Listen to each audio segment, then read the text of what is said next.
ਧੁੱਪਾਂ ਵਿੱਚ ਛਾਵਾਂ ਵਿੱਚ, ਧੁੱਪਾਂ ਵਿੱਚ ਛਾਵਾਂ ਵਿੱਚ, ਸੱਜਣ ਮੇਰੇ ਸਾਵਾਂ ਵਿੱਚ।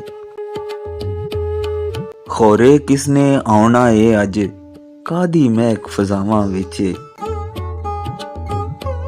ਸੁੱਖ ਵੀ ਸਾਰੇ ਉਸ ਦੇ ਨਾਲ, ਦੁਨੀਆ ਉਹਦੀ ਬਾਹਾਂ ਵਿੱਚ।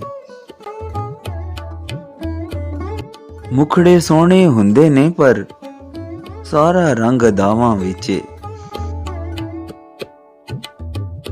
ਇਧਰ ਉਧਰ ਕੀ ਲੱਭਦੇ ਹੋ, ਇਧਰ ਉਧਰ ਕੀ ਲੱਭਦੇ ਹੋ, ਵਸਦਾ ਰੱਬ ਤੇ ਮਾਵਾਂ ਵਿੱਚ। ਨਹੀਂ ਆਉਂਦਾ ਕੋਈ ਬੋਲਦੇ, ਭੈੜੀ ਆਦਤ ਕਾਵਾਂ ਵਿੱਚ। ਖਿੜ-ਖਿੜ ਹੱਸਦੇ ਪਏ ਨੇ ਫੁੱਲ ਵੀ, ਖਿੜ-ਖਿੜ ਹੱਸਦੇ ਪਏ ਨੇ ਫੁੱਲ ਵੀ, ਲੱਗਦਾ ਏ ਉਹ ਰਾਵਾਂ ਵਿੱਚ। ਸੁੱਖ ਵੀ ਸਾਰੇ ਉਸ ਦੇ ਨਾਲ, ਦੁਨੀਆ ਉਹਦੀ ਬਾਹਾਂ ਵਿੱਚ, ਦੁਨੀਆ ਉਹਦੀ ਬਾਹਾਂ ਵਿੱਚ।